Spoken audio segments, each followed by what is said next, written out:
ಸ್ನೇಹಿತರೆ ನಮಸ್ಕಾರ. ಚರಿತ್ರೆಯ ಮತ್ತೊಂದು ವಿಡಿಯೋಗೆ ನಿಮಗೆಲ್ಲ ಪ್ರೀತಿಯ ಸ್ವಾಗತ. ಏರುತ್ತಲೇ ಇರುವ ಪೆಟ್ರೋಲ್ ದರ ಎಲ್ಲರಿಗೂ ತಲೆನೋವಾಗಿ ಪರಿಣಮಿಸಿದೆ. ಪೆಟ್ರೋಲ್ ಬದಲು ನೀರು ಹಾಕಿ ವಾಹನ ಓಡಿಸುವಂತಿದ್ದರೆ ಎಷ್ಟು ಒಳ್ಳೆಯದು ಅಲ್ವಾ ಅನ್ನುವ ಯೋಚನೆ ಮಾಡದೆ ಉಳಿದವರು ಯಾರು ಇಲ್ಲ ಬಿಡಿ. ಅಂತಹ ಅನ್ವೇಷಣೆಗಳು ಕೈಗೆಟಕುವ ಹಾಗಿಲ್ಲ.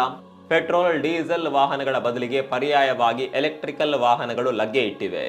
ಆದರೂ ನಮ್ಮ ವಾಹನಕ್ಕೆ ಪೆಟ್ರೋಲ್ ಅಥವಾ ಚಾರ್ಜಿಂಗ್ ಸ್ಟೇಷನ್ ಇಲ್ದಿದ್ರೆ ಏನಾಗ್ತಿತ್ತು? ಚಲಿಸುವಾಗ ರಸ್ತೆಯೇ ವಾಹನವನ್ನ ಚಾರ್ಜ್ ಮಾಡಿ ಕೊಡೋಕೆ ಸಾಧ್ಯವಾದರೆ ಅನುಕೂಲ ಆಗ್ತಿತ್ತು ಅಲ್ವಾ? ಈ ಪ್ರಶ್ನೆಗಳು ಫ್ಯಾಂಟಸಿಯಾಗಿ ಅದೆಷ್ಟೋ ಮಂದಿಯನ್ನ ಕಾಡಿದೆ. ಆದರೆ ನಿಜವಾಗಿಯೂ ಈ ವ್ಯವಸ್ಥೆ ಭಾರತದಲ್ಲಿ ಜಾರಿಯಾಗುತ್ತಿದೆ. ತಮಾಷೆಯಲ್ಲ. ಈ ಮೂಲಕ ಜಪಾನ್, ಅಮೆರಿಕ ಮತ್ತು ಜರ್ಮನಿಯಂತಹ ದೇಶಗಳು ಮೂಗಿನ ಮೇಲೆ ಬೆರಳಿಟ್ಟು ಆಶ್ಚರ್ಯ ಪಡುವಂತೆ ಮಾಡಿದೆ ಭಾರತವು ಲಭ್ಯವಿರುವ ಎಲ್ಲಾ ಸೌಕರ್ಯಗಳನ್ನ ಸಮರ್ಥವಾಗಿ ಬಳಸ್ತಾ ಇದೆ. ನೈಸರ್ಗಿಕ ಸಂಪನ್ಮೂಲವಾದ ಸೌರಶಕ್ತಿಯನ್ನ ಬಳಸಿಕೊಂಡು ಇತ್ತೀಚೆಗೆ ಹೊಸ ಯೋಜನೆ ಮಾಡಿದೆ. ಸೌರಶಕ್ತಿ ಮೂಲಕವೇ ವಾಹನಗಳು ಚಲಿಸುವಂತೆ ಹೆದ್ದಾರಿ ನಿರ್ಮಿಸಿದೆ. ಸ್ನೇಹಿತರೆ, ಹಾಗಾದ್ರೆ ಪರಿಸರ ಅನುರಾಗಿ ಸೌರಶಕ್ತಿ ಚಾಲಿತ ಹೆದ್ದಾರಿ ಹೇಗಿರುತ್ತೆ? ಮೊದಲಿಗೆ ಅದನ್ನ ಎಲ್ಲಿ ಪರಿಚಯಿಸಲಾಯಿತು? ಭಾರತದಲ್ಲಿ ಅನುಷ್ಠಾನವಾಗುವ ಹೊಸ ಪರಿಕಲ್ಪನೆ, ಸೌರ ಶಕ್ತಿ ಹೆದ್ದಾರಿಯಿಂದ ಆಗುವ ಪ್ರಯೋಜನಗಳು ಯಾವುವು? ಸ್ನೇಹಿತರೆ, ಇವೆಲ್ಲ ಪ್ರಶ್ನೆಗಳಿಗೂ ನಾವಿವತ್ತಿನ ಈ ವಿಡಿಯೋದಲ್ಲಿ ಉತ್ತರ ಕೊಡ್ತೀವಿ ನೋಡಿ.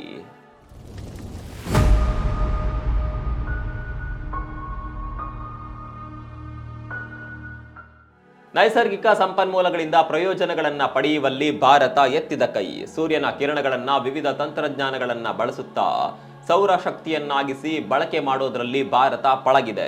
ವಿಶ್ವದ 3ನೇ ಅತಿ ದೊಡ್ಡ ಸೌರ ಮತ್ತು ಪವನ ವಿದ್ಯುತ್ ಉತ್ಪಾದಕ ದೇಶವೆನ್ನುವ ಹೆಗ್ಗಳಿಕೆಗೂ ಭಾರತ ಪಾತ್ರವಾಗಿದೆ. ಈ ಸೌರ ಶಕ್ತಿಯನ್ನ ವಿದ್ಯುತ್ತಾಗಿ ಮಾತ್ರವಲ್ಲದೆ ನೀರಾವರಿ ಕ್ಷೇತ್ರದಲ್ಲಿ, ವಿಮಾನ ನಿಲ್ದಾಣಗಳಲ್ಲೂ ಬಳಸ್ತಾ ಇದೆ.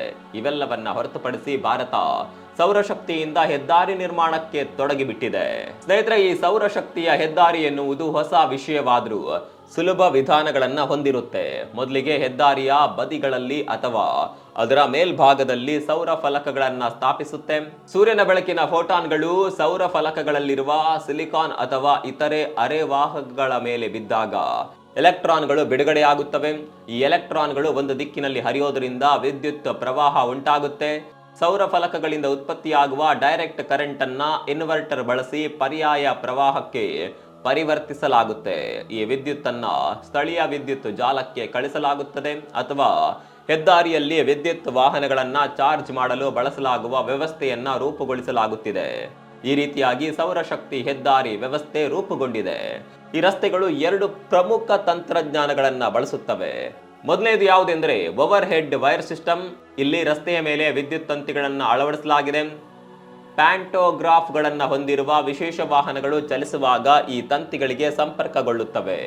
ವಾಹನವನ್ನ ನಿಲ್ಲಿಸದೆಯೇ ತಕ್ಷಣವೇ ಚಾರ್ಜಿಂಗ್ ಆಗುವ ವ್ಯವಸ್ಥೆ ಇದಾಗಿದೆ. ಎರಡನೇದು ಯಾವುದು ಅಂದ್ರೆ ನೆಲಮಟ್ಟದ ವಿದ್ಯುತ್ ಸರಬರಾಜು. ಈ ವ್ಯವಸ್ಥೆಯಲ್ಲಿ ರಸ್ತೆಯ ಕೆಳಗೆ ವಿದ್ಯುತ್ ಹಳಿಗಳನ್ನ ಅಳವಡಿಸಲಾಗಿದೆ. ವಿದ್ಯುತ್ ವಾಹನಗಳು ಅವುಗಳ ಮೇಲೆ ಹಾದು ಹೋದಾಗ ಚಾರ್ಜ್ ಆಗುತ್ತದೆ. ಇಲ್ಲಿ ವೈರ್ ಮೂಲಕ ಅಥವಾ ಹಸ್ತಚಾಲಿತ ಚಾರ್ಜಿಂಗ್ ನ ಅಗತ್ಯವಿರೋದಿಲ್ಲ. ಮೊಬೈಲ್ ಚಾರ್ಜ್ ನಲ್ಲಿಟ್ಟು ಬಳಕೆ ಮಾಡ್ತೀವಲ್ಲ, ಅದೇ ರೀತಿಯ ವ್ಯವಸ್ಥೆ ಇದು. ಇಷ್ಟೊಳ್ಳೆ ವ್ಯವಸ್ಥೆಯನ್ನ ಭವಿಷ್ಯದ ಬಗ್ಗೆ ಯೋಚನೆ ಮಾಡಿ ಅನುಷ್ಠಾನಗೊಳಿಸಿದವರು ಯಾರು? ಈ ಕನಸಿನ ಯೋಜನೆ ಹಿಂದೆ ಕೇಂದ್ರ ರಸ್ತೆ ಸಾರಿಗೆ ಸಚಿವ ನಿತಿನ್ ಗಡ್ಕರಿ ಇದ್ದಾರೆ. ಅದರ ಜೊತೆಗೆ ಮೋದಿಯ ಕನಸು ಕೂಡ ಇದು. ಇವರಿಬ್ರು ಜಂಟಿಯಾಗಿ ತೆಗೆದುಕೊಂಡ ಈ ನಿರ್ಧಾರ ದೂರದೃಷ್ಟಿತ್ವ ಹೊಂದಿದೆ. ಸೌರಶಕ್ತಿಯ ರಸ್ತೆಗಳನ್ನ ಸಾರಿಗೆಗಾಗಿ ಮಾತ್ರವಲ್ಲದೆ ಶಕ್ತಿಯ ಮೂಲವಾಗಿಯೂ ಪರಿವರ್ತಿಸುವ ಗುರಿಯನ್ನ ಹೊಂದಿದ್ದಾರೆ. ಈ ಕನಸಿನ ಮೊದಲ ಹಂತವು ಈಗಾಗಲೇ ನಿರ್ಮಾಣ ಹಂತದಲ್ಲಿದೆ. ದೆಹಲಿಯಿಂದ ಜೈಪುರಕ್ಕೆ ಹೆದ್ದಾರಿ ಮತ್ತು ದೆಹಲಿಯಿಂದ ಆಗ್ರಾಗೆ ಹೆದ್ದಾರಿಯು ನಿರ್ಮಾಣಗೊಳ್ಳುತ್ತಿದೆ. ಸ್ವೀಡನ್ನಲ್ಲಿ ಈಗಾಗಲೇ ಇರುವ 109 ಕಿಲೋಮೀಟರ್ ಈ ಹೆದ್ದಾರಿಯನ್ನ ಹಿಂದಿಕ್ಕಿ ವಿಶ್ವದ ಅತಿ ಉದ್ದದ ವಿದ್ಯುತ್ ಹೆದ್ದಾರಿ ಭಾರತದ್ದಾಗಲಿದೆ. ಹೌದು, ಈ ಪಟ್ಟ ಭಾರತದ ಮುಡಿಗೇರಲಿದೆ.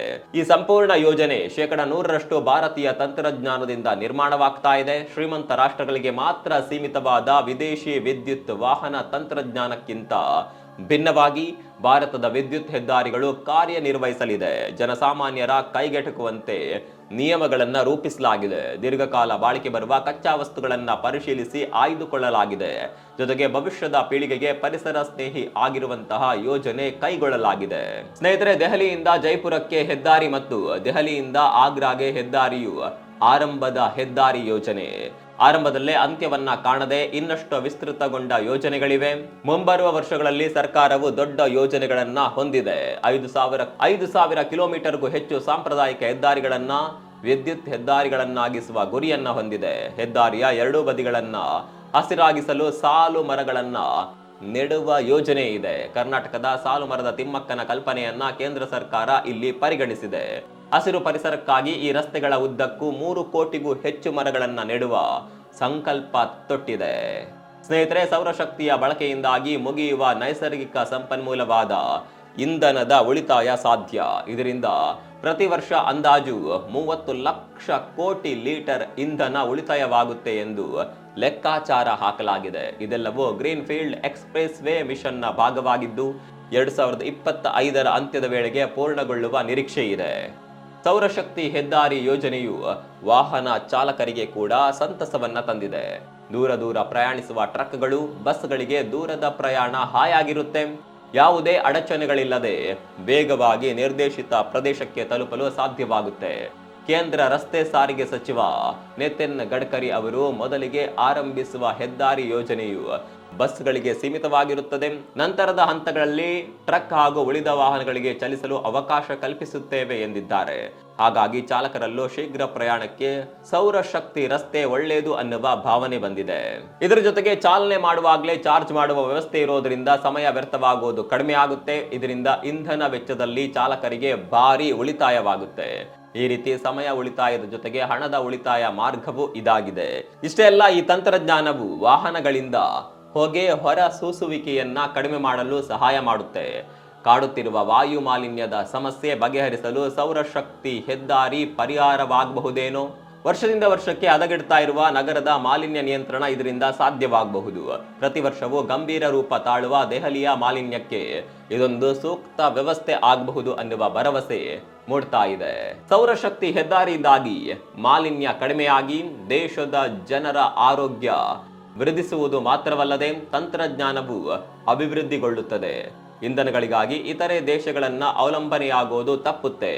ಸ್ವಾಭಿಮಾನಿ ಭಾರತ ಮತ್ತಷ್ಟು ಆತ್ಮನಿರ್ಭರವಾಗಲು ಸೌರಶಕ್ತಿ ಹೆದ್ದಾರಿಗಳು ಸಹಕರಿಸುವುದರಲ್ಲಿ ಯಾವುದೇ ಸಂಶಯ ಬೇಡವೇ ಬೇಡ. ಸ್ನೇಹಿತರೆ, ಸೌರಶಕ್ತಿ ಹೆದ್ದಾರಿ ಯೋಜನೆಯು ಕೆಲವು ಸಮಸ್ಯೆಗಳನ್ನ ಕೂಡ ಒಳಗೊಂಡಿದೆ.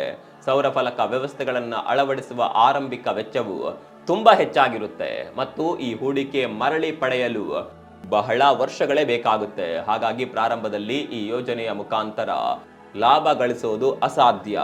ಇಷ್ಟು ಮಾತ್ರವಲ್ಲದೆ ಸೌರ ಫಲಕಗಳು ಸೂರ್ಯನ ಬೆಳಕಿನ ಮೇಲೆ ಅವಲಂಬಿತವಾಗಿರುತ್ತೆ.